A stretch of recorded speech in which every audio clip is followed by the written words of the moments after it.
Hello guys, কেমন আছো তোমরা? দেখো আমি আজকে ডিম রান্না করব। প্রথমে ডিমগুলোকে সিদ্ধ করে দেখো ছোট করে হালকা ফ্রে নিয়েছি। ফ্রে নেওয়ার পর আমি এখানে উপরে দিয়ে দিলাম হালকা অল্প করে হলুদ, নুন। তারপর আমি দিয়ে দিচ্ছি অল্প করে একটু কাশ্মীরি লঙ্কার গুঁড়ো দেবে, যাতে একটু লালচে রঙটা হয়, ঠিক আছে?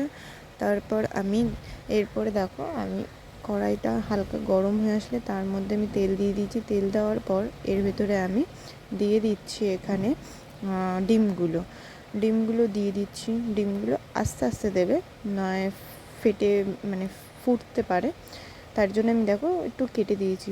ডিমগুলো হালকা করে ভেজে আসার পর আমি এখানে আলুগুলো কেটে রেখে দিয়েছি। আলুগুলো কেটে রাখার পর দেখো আমি ডিমগুলোকে নামিয়ে নিচ্ছি। অলরেডি ডিমগুলো হয়ে গেছে, জাস্ট হালকা 2 থেকে 3 মিনিট একটু ভাজলেই হবে। তারপর দেখো এই কড়াই থেকে নামিয়ে নেওয়ার পর কড়াইতে আমি তেল দিয়ে দিচ্ছি। যেই কড়াইয়ে তুমি ডিমগুলো ভেজেছো সেই কড়াইটাই করে নেবে। তারপরে আমি তেলটা হালকা গরম হয়ে যাওয়ার পর আমি এখানে দিয়ে দিচ্ছি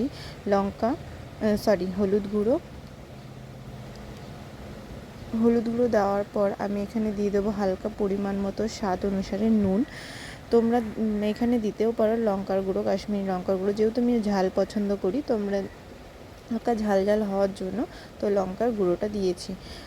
হালকা করে আঁচ দিয়ে আমরা প্রথমে দিয়ে দেবো, মানে লো আঁচে আমরা আলুগুলোকে ভেজে নেব।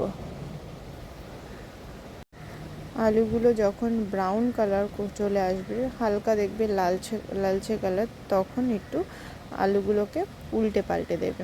এক পাশ হয়ে গেল, আর এক পাশ যখন হবে তখনও একটু নাড়াচাড়া দিয়ে নেবে। এতে কিন্তু লো আঁচে ভাজতে হবে।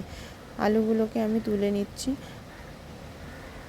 দেখো আলুগুলোকে আস্তে করে তুলে নিচ্ছি। যেখানে ডিম নামিয়েছি সেটার মধ্যে আমি আলুগুলো তুলে দিচ্ছি। এরপর সেই গরম তেলের ভেতরে আমি দিয়ে দিচ্ছি গোটা গোলমরিচের মধ্যে দারচিনি, এলাচ, লবঙ্গ এগুলো ছিল। তারপর আমি এটা দিচ্ছি এখানে গরম তেলের মধ্যে পেঁয়াজ কেটে নিয়েছি। 2টোর মতন পেঁয়াজ কেটে নেবে। কেটে নেওয়ার পর পেঁয়াজগুলোকে দিয়ে হালকা করে আঁচে ভাজতে থাকবে। এপাশ ওপাশ করে হালকা করে ভেজে নেবে।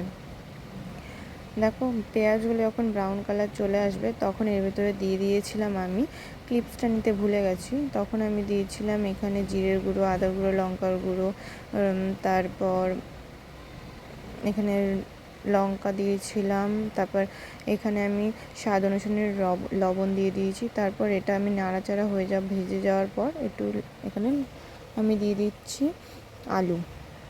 আলু দেওয়ার পর ভালো মতন কষিয়ে নেব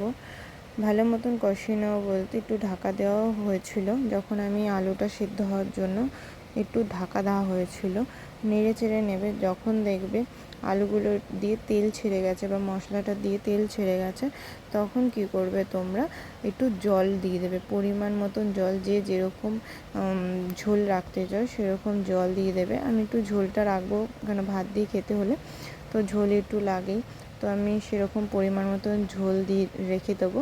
তাই জন্য আমি জল দিয়ে দিয়েছি। দেখো 1 গ্লাসে একটু বেশিই দিয়েছি, মানে 250 থেকে ডুবিয়ে দেখো আমি 5 মিনিট এখানে ঢাকনা দিয়ে দিয়েছিলাম। ঢাকা দেওয়ার পর দেখো টকবক করে যখন আলু ফুটবে, আলুটা অলরেডি 50% থেকে 70% সেদ্ধ হয়ে যাবে, তখন দিয়ে দেবো আমি ডিমগুলো দিয়ে দেবে। ডিমের ভেতরে হালকা যাতে লবণ, হলুদ, তেল যাই হোক সেটা যাতে ঢুকে যায়, এরকমভাবে ডিমে যেন ঝোলটা একটু ঢোকে, তাহলেই হবে।